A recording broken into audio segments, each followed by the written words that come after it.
Sinister mystery of the reflected twins that not even science can explain. Dover, 1805. In the winter of 1805, the town of Dover, New Hampshire, was still little more than a clustered harbor outpost surrounded by logging trails and rudimentary farmland.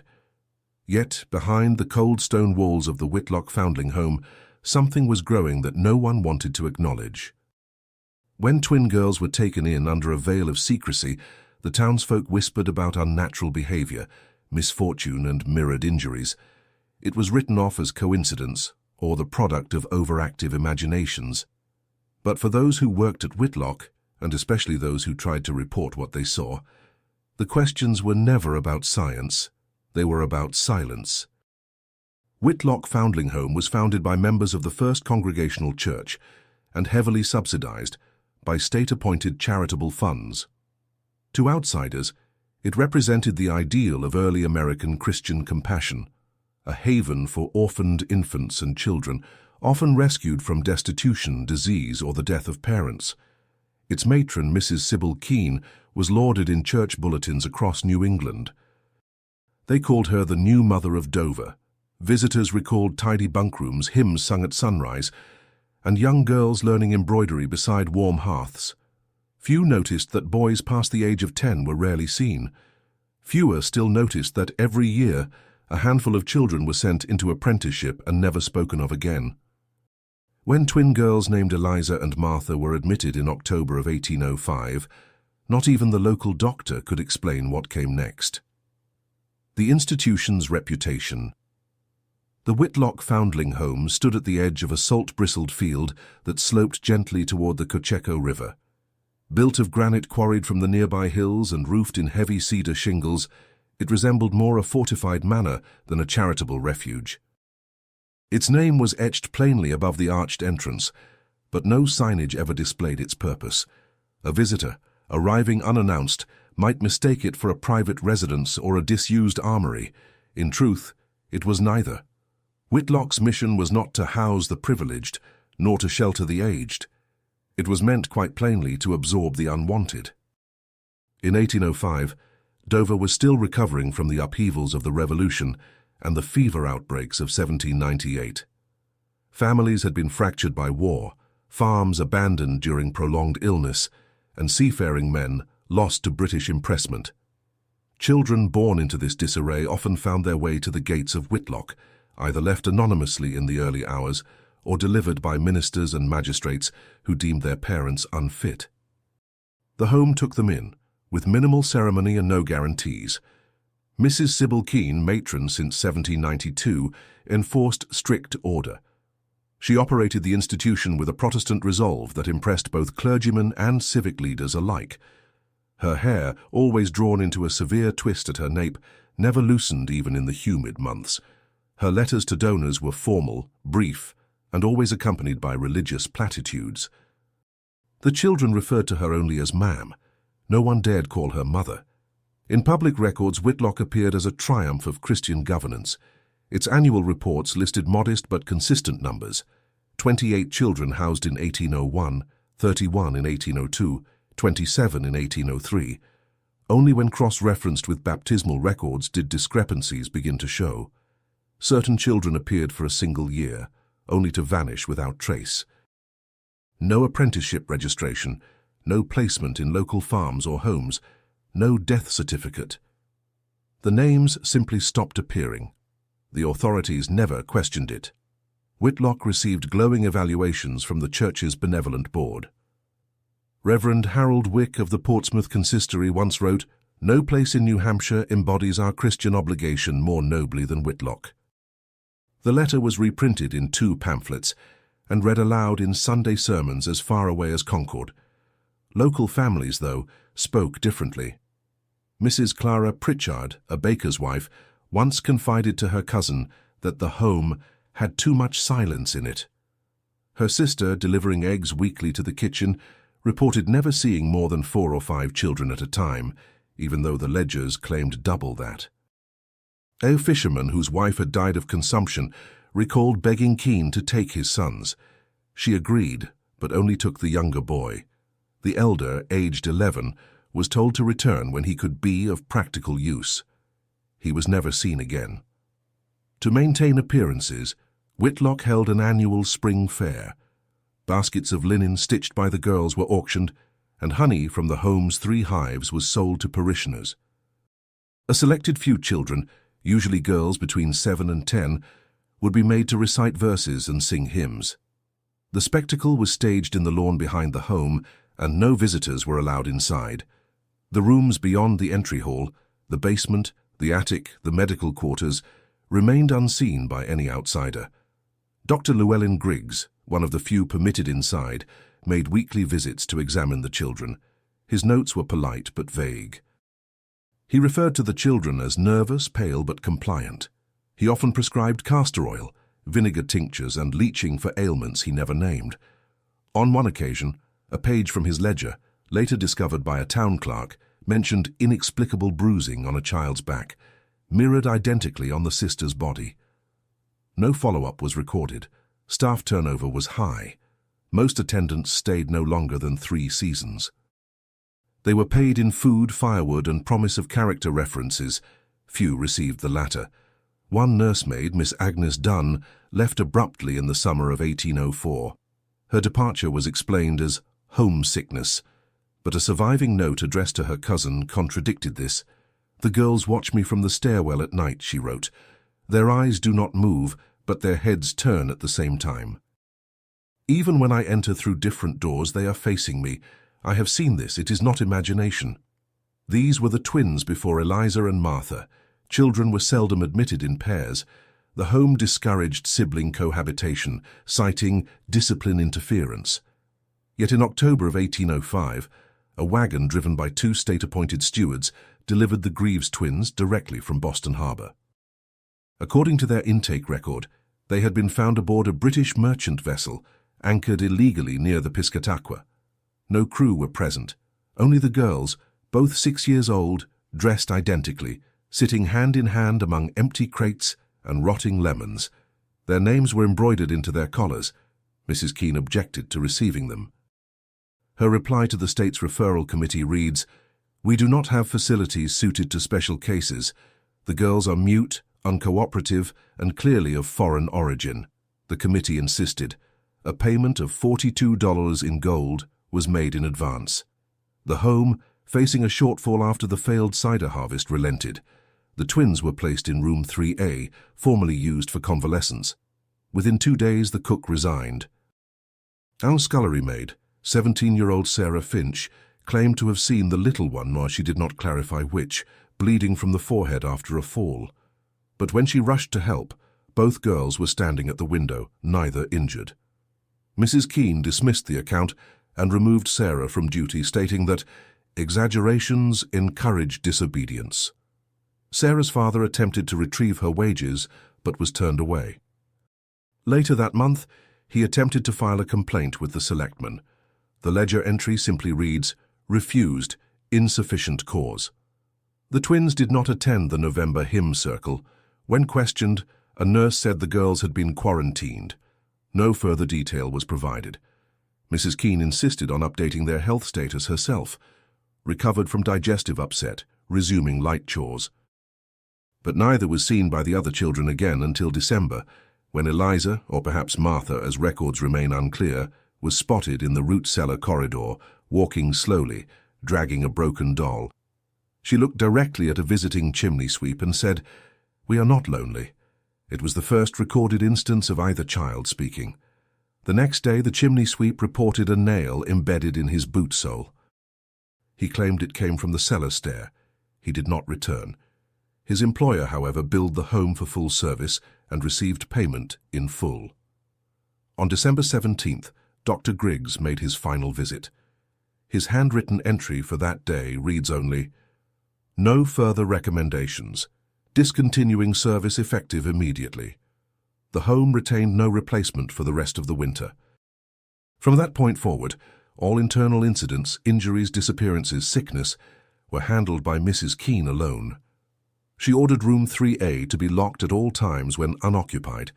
She requested the town blacksmith alter the doorknob to a custom design, one that locked from the outside only. She explained this by citing disciplinary necessity.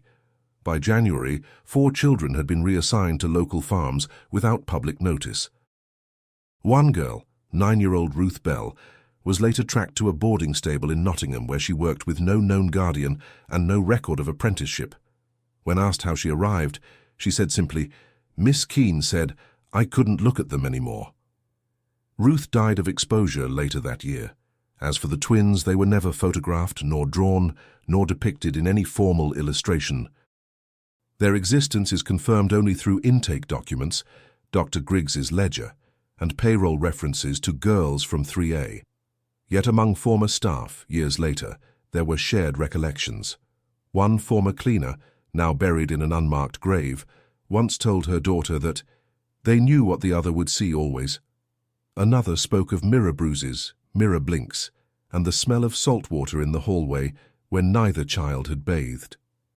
Whitlock Foundling Home continued operations until 1823, when it quietly closed, due to structural disrepair. The building stood empty until a fire in 1830 reduced it to rubble. Its stones were scavenged for fence posts. Its name survives only in one place. Etched on the surviving intake record for the Greaves twins, now sealed in the Dover Historical Archive, labelled as Unexplained Case, Year 5 to 41. Ignored signs. The early months of 1806 were bitter. Heavy snow choked the roads leading into Dover, isolating Whitlock from its already sparse stream of supply deliveries. The surrounding towns were preoccupied with blizzard casualties and barn collapses, leaving the Foundling Home largely unattended by church monitors or town inspectors. Within its stone walls, what transpired in those weeks would never be properly documented, but scraps of evidence, later pieced together from letters, receipts, and testimony under duress, reveal a series of small, quiet tragedies that were seen but never named. The first occurred on January 4th, recorded only in the payroll ledger as an unexplained absence. Martha Finch, elder sister of the dismissed scullery maid Sarah, failed to report for her kitchen shift. She had taken over her sister's duties in exchange for extra firewood to heat her family's shack on the riverbank. When she did not return home that night, her father arrived at the home and was told she had run off. Mrs. Keane offered him a woven kerchief, claiming it had been found near the road to Cocheco Mills. It was not hers. No inquiry followed. Martha's name was quietly removed from the ration ledger. Children still attending classes at Whitlock reported hearing whispering in the crawl space above the nursery. One of the younger boys, Peter Kells, told an attendant that he saw 2 sets of feet walk past the grate behind the stove, barefoot even though snow covered the roof. Another 15-year-old Benjamin Mayer claimed he once knocked on the wall beside room 3A and received 2 knocks in return. He tried it again the next night. This time, he said, the reply came from the other side of the building. By mid-January, 2 boys from the upstairs dormitory were relocated without announcement. Their beds were stripped and the trunks beneath removed. The staff claimed both had been selected for apprenticeship. No merchant or tradesman in town could confirm receiving them. The records in Mrs. Keane's ledger became increasingly cryptic. Notations such as mirrored behavior reoccurring, waking identical injuries, and contact triggers reversal appeared with no explanation. A page dated January 19th simply reads, "Must not separate them, must not allow others in close proximity during sleep hours. Light triggers." The entry is followed by a deep ink blot that obscures half the next line. It was around this time that a local carpenter, Thaddeus Roche, was contracted to construct what the invoice described only as a restraint partition with double panel observation. The bill indicates he worked at the home over 3 consecutive nights. He never described what he built. In a later statement to a magistrate in 1813, Roche said, "I was asked not to question the design, only to make sure it could withstand joint pressure from both sides. The chamber it enclosed was not for illness. I will say no more." Food began to spoil faster than usual. The cellar inventory dropped sharply despite no new admissions. Milk curdled overnight. A loaf of bread turned green within 24 hours. An attendant, identified in staff logs only as EM, reportedly refused to enter the east hallway, after witnessing a reflection that did not match the room behind her. She claimed to have seen one of the twins standing beside her own reflection, though the hallway was empty. The fireplace in room 3A was permanently sealed that week. Other staff began sleeping in shifts, citing dreams that left them disoriented and irritable. One nurse claimed she awoke in the infirmary with her shoes on the wrong feet and her apron tied in reverse, though she remembered nothing. Another, Miss Helen Bright, left abruptly after discovering that her diary pages had been rewritten in mirror script. She assumed it was a prank. The ink, she noted, matched her own. There was growing concern among the children. An older girl named June Halberd tried to block the stairwell leading to the attic, claiming she heard weeping above the storage crates. She was struck across the face by another girl, 11-year-old Myra, who said the weeping had stopped only after June spoke of it. Both were placed in isolation. Within 2 days, Myra fell ill with an unexplained fever. She reportedly whispered phrases in a dialect no one recognized. A local doctor, unaffiliated with the home, was summoned once, a Dr. Leonard Meacham from nearby Berwick. He left before finishing the examination, refusing payment. He never returned. In his private correspondence, later found among his estate papers, Dr. Meacham described 2 girls of identical posture, one pressing her forehead to the wall while the other convulsed. No odor of sickness, skin unusually cold, pupils unresponsive to light. One began reciting the symptoms I had not yet spoken aloud. He did not sign the letter.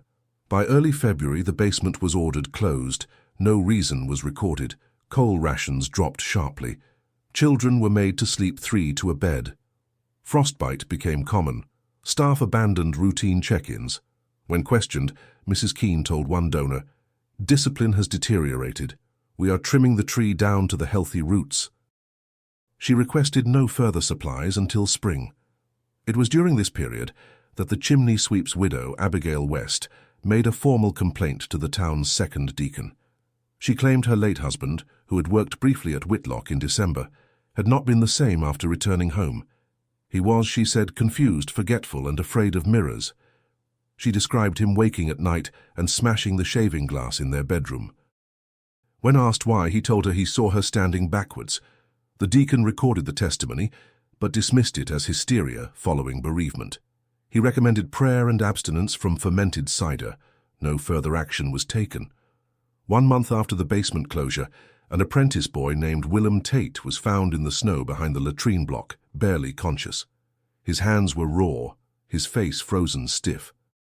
When warmed by the fire, he repeated the same phrase for 3 hours. They fell in, one did not fall. He died of infection 2 days later. His body was buried on the edge of town, far from the home's grounds. It was not until March that the final recorded sighting of the twins occurred.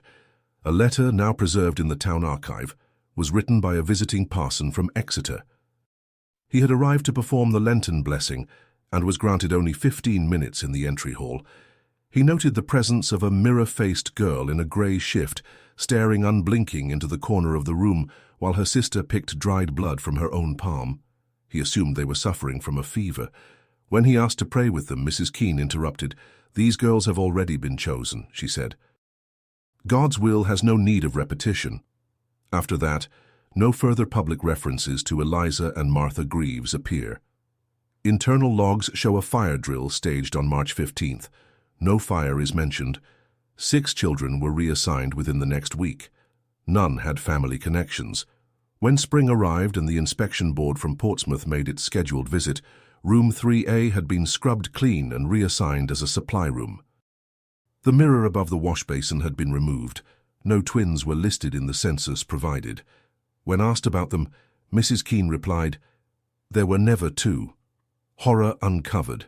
In April of 1806, a 26-year-old apprentice bookkeeper named Jeremiah Lott was sent from Portsmouth to assist with financial reconciliations at Whitlock Foundling Home. The request, formally made by Mrs. Keane herself, cited errors in disbursement math and duplicate charges. Yet Lott would later claim that when he arrived, no ledgers were missing, no sums unaccounted for. What he did find were irregular notations that, over the next 9 days, would fracture both his mental clarity and his reputation. Lot's surviving journal, never published but donated in fragments to the Dover Historical Archive by his niece in 1891, revealed a clear progression from dutiful labour to paralysed suspicion. His first entries are mundane. Firewood accounts off by one cord. Keane insists soap costs tripled due to shipment error. But by day 4, the tone changes. Room 3. A appears in food log but not in current bed chart. Why? He writes.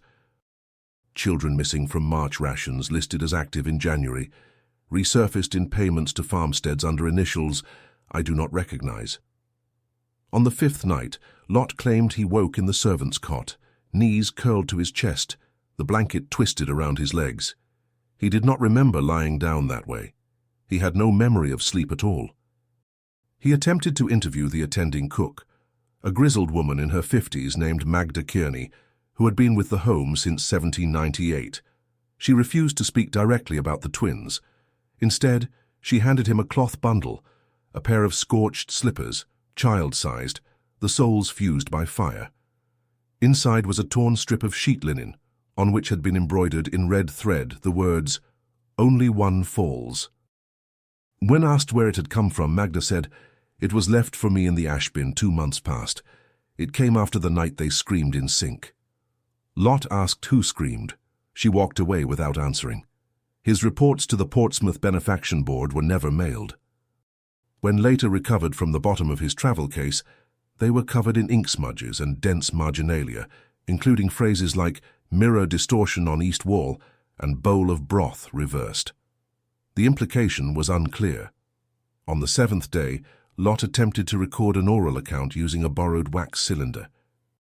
The audio, when played back, captured only rhythmic knocking, interspersed with high-pitched humming, a pattern repeated twice before stopping abruptly. There are no voices. Lot's final act before departure was to force entry into room 3A. The key was missing, but the lock had begun to splinter at the base. He later wrote that the room had no bedding, no chamber pot, and only one chair, bolted to the floor facing a mirror. The mirror itself had been blackened with soot, yet the lower right corner was wiped clean. There, Lot swore, he saw not his own reflection, but a child facing away from him, her hair soaking wet. The door slammed shut behind him. He was locked inside for 5 hours. When finally released by a groundskeeper named Boyle, Lot emerged pale and trembling. He claimed to have heard 2 sets of breathing in the room, neither matching his own. Boyle reported that Lot's shoes were soaked through. It had not rained in days. That night, Lot fled the property, leaving behind his coat, case, and half-completed ledgers. His resignation arrived by courier, unsigned. Mrs. Keane noted in her records, "Mr. Lot was not prepared for the gravity of our mission. We wish him spiritual peace." It was not until October that the horror began to be officially investigated. A Dover merchant, Henry Anselm, filed a writ against the home for withholding wages owed to his daughter, who had worked briefly as a laundry maid and failed to return home after 3 weeks. The court dispatched Deputy Marshal Eli Brewster to conduct a site visit. His report, now partially redacted in state archives, notes an unusual number of empty quarters, clothes laid out for children not present, and a persistent odor of rot behind the pantry door. Brewster forced entry into the storage room that had once been room 3A. Behind a false wall, he uncovered a sealed crawl space. Inside, he found a small mattress, a chamber pot, a set of rusted tools, and a crate filled with mirror shards wrapped in newspaper. Several pieces bore identical handprints in child-sized smudges. He also discovered a second chair, identical to the one bolted in the main room, but this one had been shattered and restacked into a pile of splinters. Among them was a broken comb and a fragment of bone, later confirmed to be human. A button embroidered with the initials MG, presumably Martha Greaves, was lodged beneath a floorboard. Brewster immediately summoned a physician and 2 parish officers. By the time they returned the next morning, Mrs. Keane was gone. The home was found deserted. Beds were made. Dishes had been cleaned. The stove still held warm coals, as if breakfast had been cooked. But no children remained. The main door was locked from the inside. A note was left on the altar in the chapel room, written in Keen's meticulous handwriting. One reflects, the other endures. You were not meant to see both. A secondary search of the grounds revealed shallow graves in the west garden, 5 in total. Only 3 bodies were intact. The other 2 had been desecrated, as if by desperate digging or attempted exhumation. The remains were so decomposed they could not be identified, though both were believed to be female and under the age of 10. A closed tribunal was held, led by representatives from the state's Department of Moral Institutions. The findings were kept sealed for decades. Among the few who reviewed the proceedings, one noted, "The nature of the abuse was not sexual nor purely physical. It was a prolonged psychological experiment, the details of which are better left buried." Keen was never found. Some believe she died fleeing north, others claim she was taken in by a sympathetic congregation. The home was shuttered permanently, its records absorbed into state holdings, classified as closed due to disciplinary failures. Eliza and Martha Greaves were declared deceased by presumed neglect. Yet in 1861, 55 years later, a woman identifying herself as Martha G. appeared at the public infirmary in Portsmouth, suffering from exposure and speaking in a fractured dialect. She bore a healed scar on her right temple, a mirror of the wound once described on her sister. When questioned, she insisted she had never left the home, that she had lived in the space behind the breath, where the eye cannot turn. She did not clarify. She died 2 days later. Autopsy reports listed her as malnourished, dehydrated, and afflicted with severe long-term sensory deprivation. Her vocal cords were underdeveloped. Her lungs showed scarring from prolonged inhalation of soot and coal ash. No one claimed the body. She was buried in an unmarked grave. The space where Whitlock once stood is now a public field, used occasionally for town gatherings and dog walking. Locals sometimes report strange sensations near the eastern edge, where the stone footings remain buried. One child once told his teacher that when he looked into a puddle there, he saw someone else, not himself, staring back. Legacy and silence. After the brief appearance and death of the woman claiming to be Martha G., public attention on the history of Whitlock Foundling Home all but vanished. There were no newspaper investigations, no follow-up by city officials. The hospital that received her recorded the case under a generic tag, vagrant female mid-60s. The mention of her symmetrical scars, soot-lined lungs, and unnaturally stunted vocal development was archived, but never cross-referenced. Her death, like so many connected to Whitlock, was quietly absorbed into the bureaucratic grey of state records. But inside the Office of Historical Administration in Concord, certain clerks continued to file anomaly reports related to the old home. Between 1872 and 1884, no fewer than 11 separate requests were made for access to the sealed Whitlock documents. Most were submitted by university researchers studying institutional mental health practices of the early 19th century. All were denied. One of those denied access was Professor Orlin Meeks, a sociologist from Bowdoin College. In 1878, he published a pamphlet privately titled The Hidden Asylums of Northern New England, which included a 3-page section on Whitlock. He referred to it as an institution where discipline displaced empathy, where children were remade into reflections of each other and then punished for not being exact. Meeks never returned to Dover. According to his colleague, he began removing all mirrors from his home the following year. By the turn of the 20th century, the Whitlock grounds had changed. The last remnants of the structure had been pulled down in 1897 by a crew laying pipe for a nearby textile mill. One of the workers, Samuel Kent, reportedly uncovered a stone panel inscribed with 2 names, barely legible beneath soot stains, Eliza and Martha. Kent gave the stone to his wife, who used it to anchor her garden fence.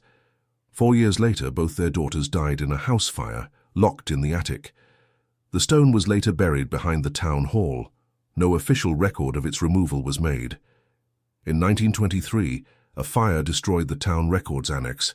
Among the documents lost were all census entries for Whitlock between 1800 and 1820.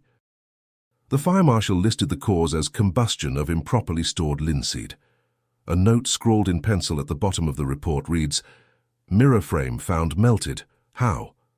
Surviving materials were transferred to the Dover Historical Society, including the intake sheet for the Greaves twins, the charred slippers discovered by Magda Kearney, and several pages from Jeremiah Lott's ledger.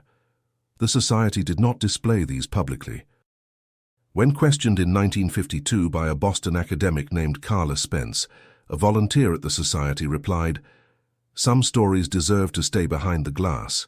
Spence recorded the quote in her field notes, but did not pursue it further. 2 years later, she suffered a nervous breakdown and left academia. Her final unpublished manuscript was titled "The Children Who Refused to Cast Shadows." That same year, Dover's town council voted to repurpose the Whitlock land for recreational use. It became a children's playing field, flattened and reseeded with imported grass. Beneath the topsoil, remnants of the home's foundations remained. Contractors uncovered a stone staircase that led nowhere. They sealed it with poured concrete. No photographs of the dig were preserved, yet the field has never been widely used. In a 1974 town survey, when asked why their children did not play there, several parents referred vaguely to discomfort. "Too quiet," one wrote. "My daughter says the puddles don't show her face," another claimed. A custodian for the neighboring school, interviewed in 1981, described finding the jungle gym coated in frost on warm mornings. He told the interviewer, "The air dips cold right over that dirt. Something's still pulling it down." There were other stories. In 1989, a local television station attempted to film a Halloween segment on the site. The footage was never aired. The crew reportedly experienced repeated electrical failures, and one production assistant suffered a seizure near the northeast corner of the lot. In the days after, she reported seeing children walking backward in her dreams, always in pairs. Her doctor diagnosed exhaustion. She left the station within a month. Digital age curiosity sparked a brief resurgence of attention in 2006 when an amateur archivist uploaded a partial scan of the intake document for the Greaves twins. Internet forums speculated wildly. Some claimed the girls were part of a sea cult, others blamed inbreeding or trauma-induced psychosis. But one comment stood out. It came from a user with an untraceable ID who posted, "There was no cult. No magic. Just two girls who couldn't stop becoming each other, and one who wanted to end it." The comment was deleted within an hour. To this day, the Whitlock site remains publicly accessible. A low chain fence surrounds the eastern edge, where the mirror room once faced the river. The grass is patchy there, and moss grows faster than anywhere else on the field. Some say if you bring two matching objects to that spot, twin dolls, identical cups, even matching shoes, one will lose its color by morning. No one has proven this. In 2017, a proposal was made to install a historical marker honoring Dover's early charitable institutions. Whitlock was among those listed. The committee rejected the proposal unanimously. No monument stands, no names are carved. But if you visit the Dover archive and ask quietly for the sealed folder from the mirror case, an attendant might pause. They might unlock a drawer without speaking, and if you're handed the brittle paper within, you will see two small footprints drawn at the bottom of a page. The left one is labeled E, the right one M. They are identical in shape, but the ink on one has never dried. If this story impacted you, if you stayed until the end, it's because you feel these hidden truths also need to be exposed. So leave in the comments the city you're watching from. This way we can see how far these stories are reaching. And subscribe to the channel. There are many other cases the world tried to forget, but we insist on remembering.